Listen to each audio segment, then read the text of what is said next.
Welcome back to the vlog, guys. So in the previous videos of this tank, you can kind of see behind me, we set up the hardscape.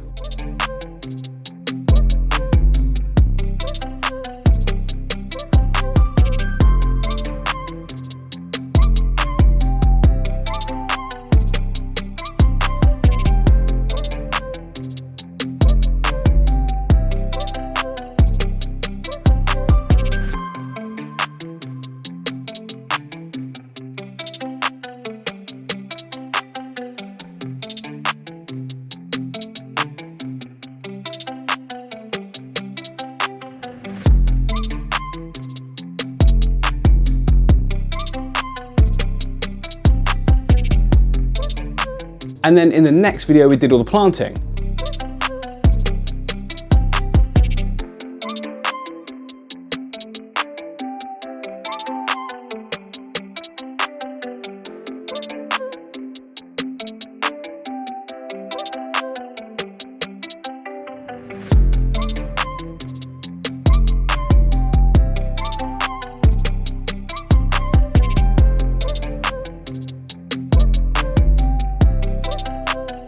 Anyway, that was about 2 weeks ago, so now we are ready to put in the fish. We've got the awesome Hillstream Loaches and the Panda Garra. They're going to suit the really fast flow of the tank. And I really did want to wait a couple of weeks because I wanted to build up some sort of diatoms or, biofilm over all the surfaces in the tank, because these fish are like suckers and they just get all their food from just constantly grazing and sucking on all the surfaces inside the aquarium, or rocks in nature in the river.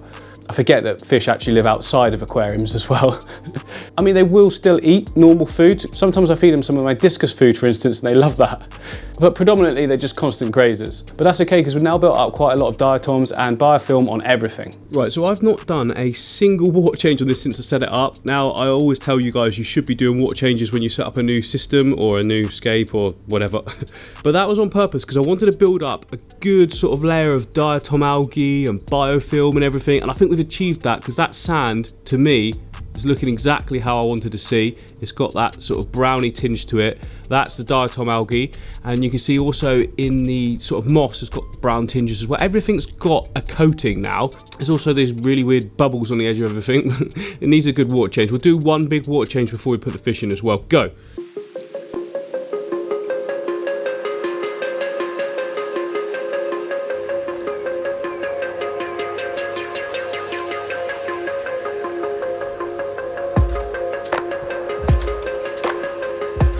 Okay, I think we're ready to move them across. We've got the flow on, we've got the clean fresh water. There's plenty for them to eat. I did notice as well when I was doing the water change, if you look at the Vallisneria here, it's actually got like brown patches all over it. That's all the diatom algae, so they'll be cleaning that off in no time. Not all of it, look, this stuff here is looking like almost perfectly clean, but those couple there, right in the flow, I mean, they've got loads of diatoms on, so that's ideal. There's a food source straight away as soon as they go in. And just look at this cute little bit of moss trying to grow out of the water. Go on, I really want it to now, all the way at the top.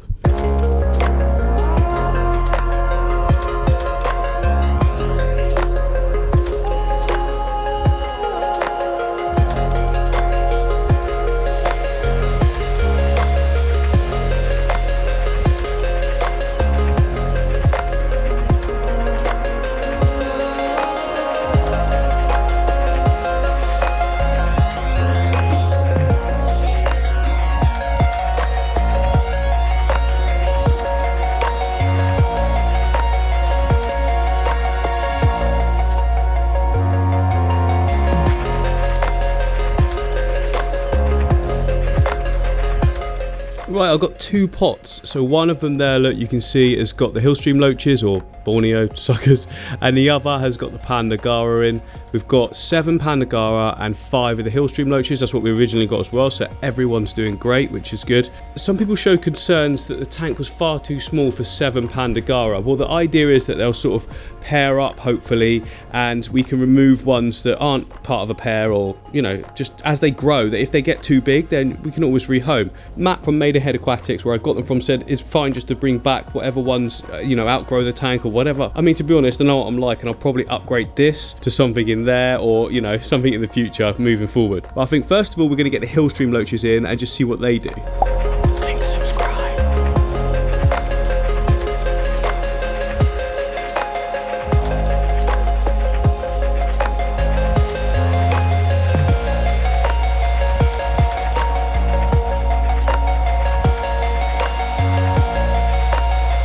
Oh, look at how good that is, guys, straight away on those rocks. That's exactly what I was hoping would happen. So you can see there is already a little bit of diatoms on there. This one straight away, there we go, yes! Absolutely fantastic. It's exactly what I was hoping they would do. Completely different colours. I think they're two different kinds. There's apparently lots of varieties of Hillstream loaches, so that makes sense as to why they look rather different, to be honest. Really like that dark one. Well, I like both of them, but for their own reasons. Look at them already cleaning that up. And the others have just completely disappeared. So we've got a couple right here as well. Look, this is the back end of the flow. So it comes from all the way down there, all the way to here. And these guys are just getting hammered with water flow at the moment, but seem to be liking it. Oh, yeah, I really do feel like they're really enjoying the environment. I mean, especially these two. Oh, there's the other one. Okay, so there's all 5. They're not hiding, which is brilliant. Oh, look at that, perfect. So they're facing directly into the flow. Obviously the flow is coming, look, you can see the particles, or hopefully you can, this way, and they are facing exactly into it. That's so cool to see, isn't it? That's exactly what I wanted to see. So the Hillstream Loach prefers a more sort of neutral pH, which is perfect for me because my tap water has a pH of 7. They like temperatures from like 20 degrees C to 25 degrees C, and on screen will be the Fahrenheit because I don't know what that is. That's perfect as well because I keep this room at like 21, 22 degrees C. Now, as I've mentioned, you kind of want to put them in an established tank, or at least one that's going through its initial dart-on phase like mine. So 2 weeks I've had it set up now with no fish in it, just building up that sort of mulm and detritus from snails I've put in, that kind of thing. Most of the time, if you just put clean water in and nothing to generate waste, then you won't generate any algae or anything like that either. This is why you won't see a lot of aquascapers putting fish into their tanks for a few weeks after they set them up. They don't want any algae to settle in, basically, and they want to be able to look at the lighting and just judge things accordingly before they add another, I don't know, element to the problem, essentially. So the Hillstreams tend to do well in groups of 3 or more, and you will quite often see them huddled together if you've got more than that in the tank. Very rarely do you see one just on its own, and if it is on its own, it's looking for his friends. I think we can all relate to that. So what do you do with these fish and also the Panda Garras when they've run out of algae in the tank? Well, you can feed them algae wafers, or what I've done before is like cucumber that I've put in the microwave, you know, make it go a bit soft, let it sink. And I put that into the aquarium and it goes in no time at all. I find that's like a real nice clean way of doing it. It also works well with shrimp as well. So if you're struggling to find these, they can sometimes be known as the spotted loach, for obvious reasons. They can live for 5 to 10 years and they're a really peaceful fish. I've never had any problems with them, and I've had them in tanks as well before with some aggressive fish that they weren't even bothered by them either. Liked by all. If you're trying to sex them as well, apparently it's really difficult to see from like sort of looking at them. So I guess it's just a case of putting a group together, a larger group than you actually want, and then if you want to get some breeding action, let it take course, and then whittle down the group size after you've, you know, been successful if you're interested in doing that kind of thing. I am interested, but not actively. Like if it happens, awesome. Right, next up is the 7 Panda Garra, and they're probably about to go nuts as I look in here. Oh, yep, let's get them in, let's get them in.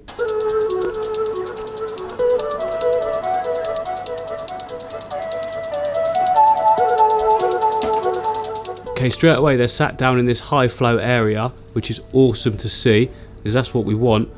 Seem pretty calm, they're not going crazy. So yeah, we've got 4 of them here in the foreground, and there's one more there.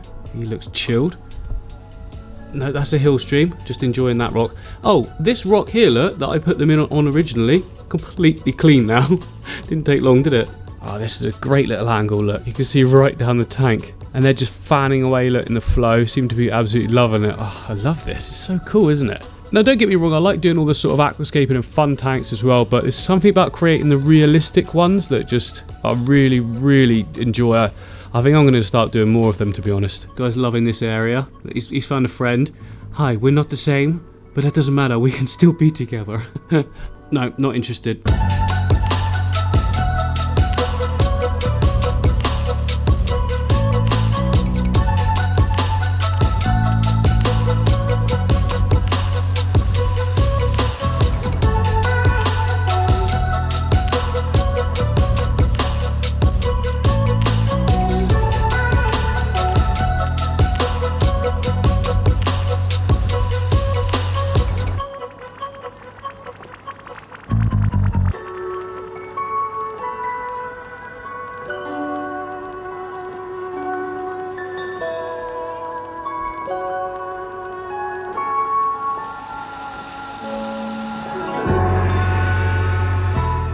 So apparently Panda Garra have been found in lots of slow moving parts of water as well. So it just goes to show, like, not one situation is completely the same all the time.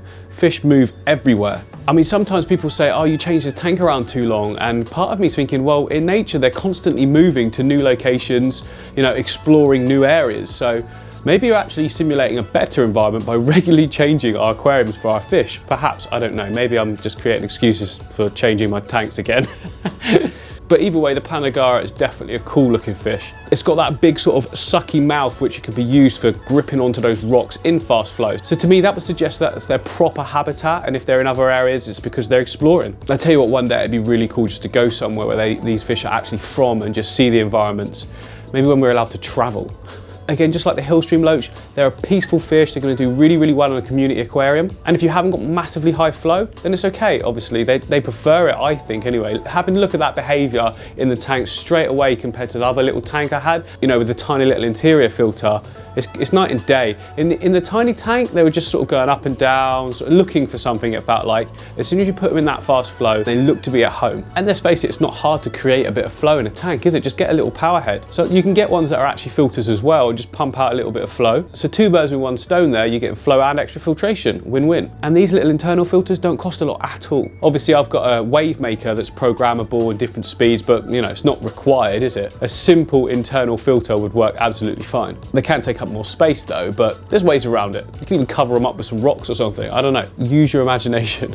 So to get to a maximum size of 9 centimeters, that's about 3.5 inches. So they're probably about half grown now. And 7 will probably be too much for this size tank. It might not be if I don't put anything else in, but probably will be. I will whittle down as they grow older, or upgrade the tank, as I said before. So they've got the same pH as the Hillstream, around 7, which is neutral, and very similar temperatures as well. So 22 degrees to 27 degrees centigrade, a little bit warmer than the Hillstreams, but you know, they're both in the same bracket, and that's 72 to 80 degrees Fahrenheit. But to be honest, what would really, really go well in this tank is some Danios, I think. Just see them flowing in the stream, because at the moment we've got like suckers, haven't we, that stay onto the rocks quite a lot of the time. A little school of Danios might really set it off. I might have a look for them next time in the shop and see if they've got any like special ones. I like those gold ring Danios. I think they look amazing. That'd be really cool, wouldn't it? And also, to be honest, white cloud mountain minnows would work well. Again, all these fish are for the same sort of area, so it really will add to that natural feel that I'm going for. And speaking of naturalness, guys, I've completely done out the neon tetra tank that did the black water. Basically, I had some Amazon frog bit, which is the same as you can see here in this tank hanging down, but I just left it and it grew all the way into the sand down at the bottom here, which is cool, but it just overtook and it started doubling up on itself on the top, and the whole top section was a good inch of just this frog bit. I should have done it sooner because it looks absolutely great, doesn't it? But I do actually want to redo this tank again, to be honest. So at the moment I've got all the wood sort of coming in from the top, leaving lots of space at the bottom, which is cool in that, but I want to turn them upside down and have like a corner scape coming outwards with loads of above tank plants as well, now that I've managed to be successful in doing that in several aquariums. So keeping it all sort of black water underneath in the tank, and then kind of like an aquarium style with more sort of ferns and things on the top part. I think that would just look really, really cool, and way more leaf litter as well. I want to go to town on the leaf litter, get those tannings going nuts, because look how good the fish look with all those tannings. It's something about the brown and the fish as well together with them that works brilliantly, and that makes sense because that's what it's like in their natural habitat. So these guys are from the Amazon, and basically the Amazon's floor is just covered in leaf litter, and then when the rains come and flood those areas, the whole like river system is just tea stained. That's why they've got these bright colours, so they can find each other and they can hang around in groups if they want to appear larger to defend themselves from predators. The neon tetra is such a guys, look, it's not feeding time, and you just want attention all the time, don't you? Okay. So that is the end of the vlog, guys. I hope you've liked this one, and if you have, remember to hit the like button, the subscribe button, and we'll see you on the next one.